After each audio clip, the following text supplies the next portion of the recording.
Chers compatriotes, 19 août 2017, 19 août 2019, cela fait 2 années entières que vous vous battez contre l'un des régimes les plus barbares du continent africain.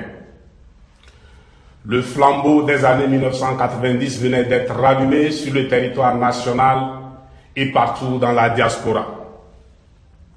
Mais, en réalité, pour peu que l'on se penche sur la documentation disponible, il ressort que le peuple togolais n'a jamais connu de répit depuis que ce premier mauvais exemple de coup d'État en Afrique, par assassinat contre un président démocratiquement élu par le peuple, est parti du Togo. En effet, les violations graves et massives des droits humains, les brimades, l'humiliation parfois publique, la violence, l'embastillement, l'exil, la mort jalonnent notre histoire depuis cette date du 13 janvier 1963. Déroulée de 1963 à 2019, notre histoire est une histoire de résistance et de lutte. Plus d'un demi-siècle, le peuple togolais est piégé, non sans combattre, dans un marécage ensanglanté. En cette date anniversaire, nous voulons rendre un hommage mérité à toutes ces victimes de la dictature plus que cinquantenaire. Le peuple togolais les assure de sa reconnaissance éternelle.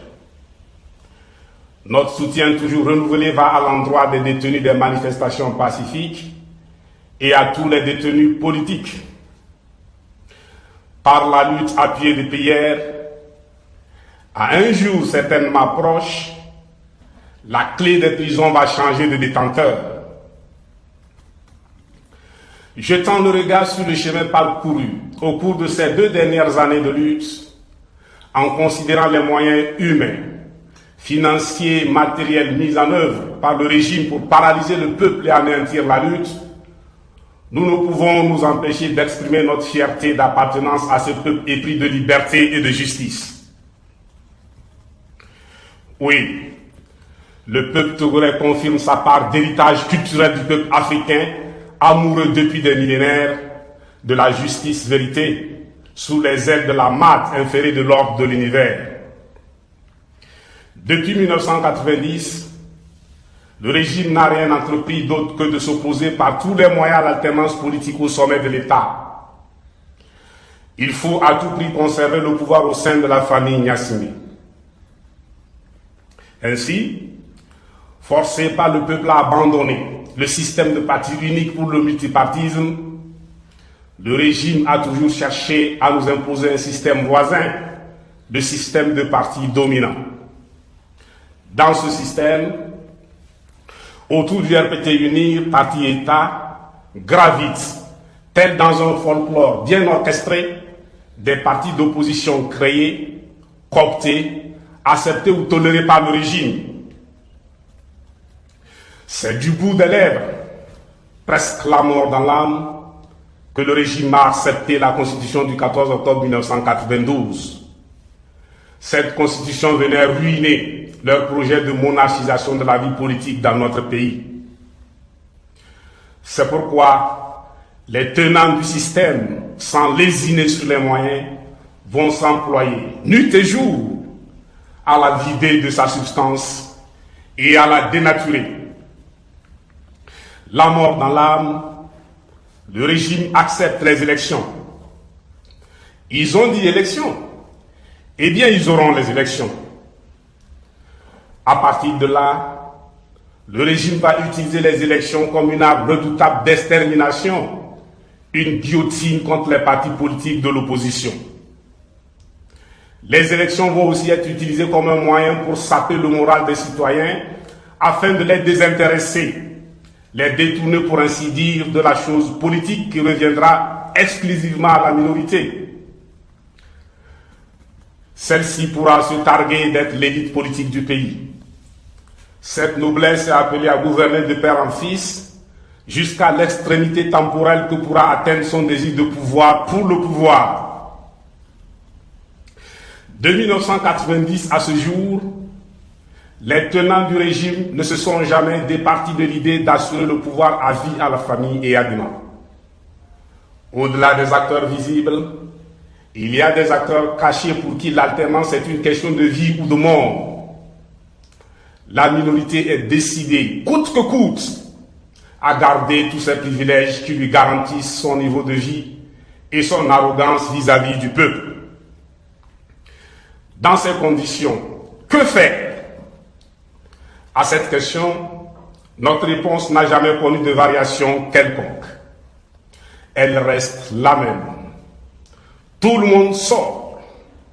Au bout de 2 jours, c'est terminé. Les valises faites le 19 août 2017 par les tenants du pouvoir ont certes été défaites, mais elles sont restées toujours intactes dans la tête. Ne le saviez-vous pas? Les valises sorties du pays n'ont pas été ramenées. Mais pourquoi tout le monde? Tout le monde parce que le régime que nous cherchons à déraciner n'a épargné aucune localité. Les localités qui visiblement ne manifestent pas encore ne souffrent pas moins intérieurement, car elles ne sont pas toujours les moins atteintes par la dictature. Nous mettons au défi une localité quelconque de ces pays de nous démontrer le contraire. Représentant de l'injustice en matière d'extraction des ressources minières, Haotoué nous pourra nous démentir sans tomber dans une amnésie totale. En effet, dans le cadre de l'exploitation des phosphates, à la suite d'une transaction ambiguë, qui n'est ni un bail, ni un acte d'expropriation pour cause d'utilité publique, contre les terres cédées, le propriétaire percevait par trimestre 15 francs CFA par mètre carré. Faites le calcul pour 1 hectare. Victime d'une séparation physique, psychologique et spirituelle d'avec le village d'origine devenu une carrière, les populations se retrouvent dans une instabilité résidentielle continue dans la mesure où celles-ci peuvent être rattrapées par une nouvelle carrière. Dans le Yoto, on ne parle plus de village, on parle de site. Là, on pouvait trouver toute une collectivité locataire constituée de paysans sans terre, des villages locataires, j'ai envie de dire. Le village d'Akouma PAP en sait quelque chose. Le pouvoir, après avoir créé la vulnérabilité, rejette sans état d'âme les vulnérables. À Bandjeli, les pratiques sont aussi des plus abominables. Les affaires sont les affaires. La ville de Tchévier, sous d'autres cieux, aurait bénéficié depuis très longtemps de sa position stratégique par rapport à la capitale Lomé. Cette position de ni coller ni éloigner est une véritable opportunité pour la ville. Mais à l'heure où vous nous écoutez, nombreux sont les jeunes de Tchévier en route sur leur moto après une journée harassante de taxi-moto à Lomé. Tout ce qui intéresse la minorité, ce sont les terres qu'elle vous invite à brader pour pouvoir acquérir une moto-taxi ou pour tenter votre chance à l'émigration. La ville de Mango ne nous démentira sûrement pas. Nous ne nous permettrons pas de remuer le couteau dans une plaie qui ne se cicatrisera qu'avec l'alternance dans notre pays. Sous couvert de cette politique de protection de l'environnement, la disparition de Fozo était programmée par avance. Nous invitons ici à la barre de démenti le village de Kloale dans la région centrale, qui a eu l'expérience lugubre d'une ronde des populations autour du feu, à une distance imposée par des bourreaux bien avisés des règles de torture. C'est en vain que la ville de Niamtougou cherchera à nous rapporter les retombées positives de l'aéroport de la dite ville pour la population locale. Elle n'a sûrement pas oublié ces réceptions pour lesquelles les paysans étaient tous obligés d'abandonner leurs champs pour aller danser et acclamer les invités du président. Que dire des élèves régulièrement réquisitionnés pour aller applaudir le président et ses invités? Même les officiers bien formés dans des hautes écoles, sur le dos du contribuable, s'ennuyaient sur cette base appelée abusivement base chasse de Niamtougou. Ils peuvent en témoigner. La ville de Dapong, abandonnée aux organisations non gouvernementales, n'a pu connaître un développement véritable.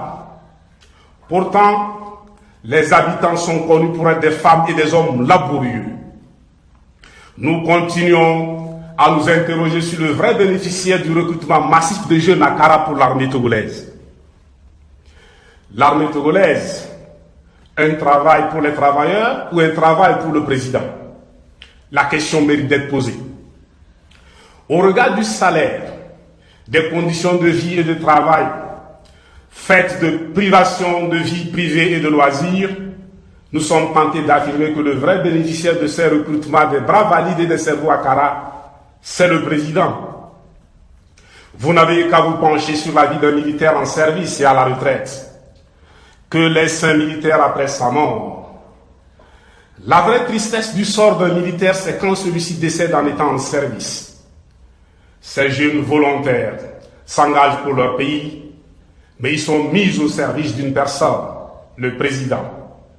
Et celui-ci de leur répéter sans cesse: je vous ai trouvé du travail.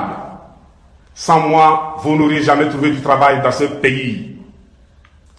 Si seulement les forces de défense et les forces de sécurité togolaises savaient à quoi correspondraient leurs conditions de vie et de travail dans un Togo démocratique après l'alternance, elles seraient en avant-garde.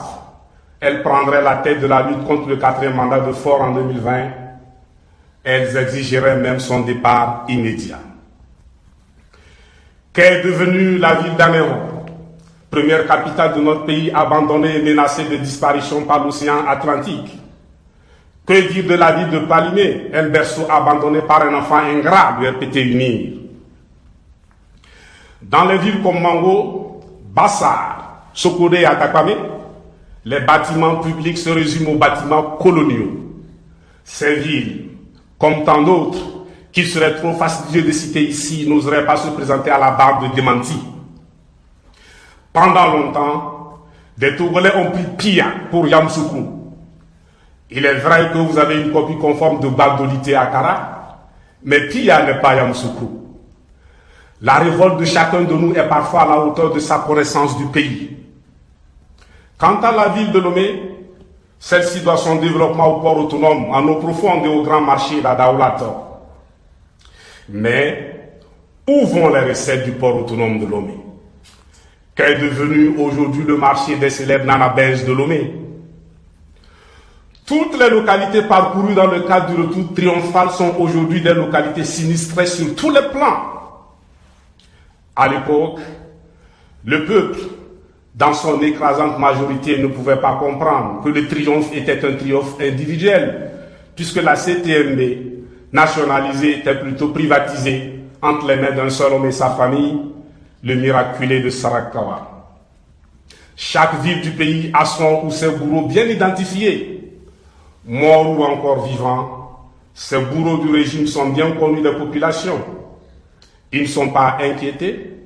Pire, ils sont récompensés et décorés, ce qui renforce leur arrogance. Les syndicats, quels qu'ils soient, baignent dans une illusion totale s'ils croient, par des mouvements sporadiques, isolés, cloisonnés, sauver leurs professions respectives. C'est conscient de ce fait que le pouvoir, après avoir divisé les syndicats, les encourageant de façon très habile et rusée à ces genres de mouvements. C'est en vain que les étudiants manifestant dans leur coin, entre eux, se battront. Ils ne pourront jamais parvenir à sauver l'université, si c'en est encore une. Quelle est triste la vie universitaire au Togo. Par des actions solitaires, les associations de parents d'élèves ne pourront rien pour l'école togolaise. Les affectations d'enseignants ne répondent pas à des critères tenant aux besoins. Ciblant les leaders des partis politiques de l'opposition, elles sont tout simplement punitives. Pour cette année, elles ont déjà commencé. De même, les amoureux et défenseurs du football togolais seront toujours déçus. Loin d'être technique, le problème du football togolais est avant tout un problème de gouvernance politique. Ceci est valable pour n'importe quel domaine du sport et de la culture. Personne ne doit rester en marge de l'effort collectif pour sauver notre pays de la dictature. Nous invitons très humblement les magistrats à prendre leur place au premier rang des citoyens se battant pour la liberté et la justice. Quant aux magistrats inventeurs de fausses bases légales pour habiller et farder les arrestations et les décisions arbitraires du régime, nous rappelons que la roue de l'histoire tourne. Demain, pour vous décharger la conscience, l'argument pour soutenir le fait que vous n'aviez pas eu le choix sera irrécevable. La justice, c'est un pouvoir. Vous n'avez pas le droit de la transformer comme vous le faites. Vous n'avez pas le droit de transformer comme vous le faites la justice en une machine à broyer les opposants à la dictature. Nous vous renvoyons au serment que vous avez prêté. Aux avocats, le peuple togolais réunit à lui tout seul les qualités d'orphelin et de veuve. Il se présente aujourd'hui devant vous comme le faible que vous êtes appelé par profession et quel que soit votre bord politique à défendre. Alors, pour reprendre le titre à Émile Polac, célèbre avocat français, la parole est à la défense. En fait, dans un naufrage collectif, le sauvetage individuel est illusoire. Nous libérer ensemble ou périr ensemble. Voilà la vérité. Personne n'a intérêt dans la longévité du pouvoir du fort. Les collaborateurs immédiats doivent réfléchir à cette déclaration de fait et à des qui venaient de faire arrêter un de ses soutiens et collaborateurs immédiats. Moi, je n'ai pas de bras droit. Mon bras droit est collé à mon corps. Chers compatriotes, nous ne sommes qu'à 4 mois de 2020 et la stratégie du pouvoir a évolué. Il y a quelques jours, elle consistait à convoquer ou à enlever les signataires d'une lettre d'information pour une manifestation. Parallèlement, on enlève les responsables de sécurité à domicile du président de l'organisation appelant à manifester. Parmi eux, certains sont gardés au service de renseignement et d'investigation SRI, d'autres sont jugés et condamnés à des peines lourdes d'emprisonnement. Il faut dire que le ministre compétent avait déjà transformé le régime d'information en un régime d'autorisation, le principe étant l'interdiction. Parce que s'attaquer à la liberté, qui est l'essence même de la démocratie, n'est plus suffisant, le pouvoir passe à son éradication pure et simple. La nouvelle loi sur les manifestations traduit la panique générale dans laquelle se trouve le régime. Bientôt, les réunions de famille et de couples à domicile seront réglementées. Déjà, les réunions de partis politiques sont violemment dispersées. Une permission sera nécessaire pour un citoyen qui a besoin d'aller aux toilettes. Ils finiront par légiférer sur l'accès du citoyen à l'air que nous respirons. Il n'est pas exclu qu'ils nous imposent des taxes là-dessus. De toute évidence, ce pouvoir est pris dans un affolement total. Quelques observations tout de même sur la fameuse loi. Cette loi est adoptée par une assemblée qui, dans sa totalité, constitue une minorité, dans la mesure où elle est élue par seulement 5% du peuple. Du jamais vu. Une forte minorité faire des lois pour tout un peuple.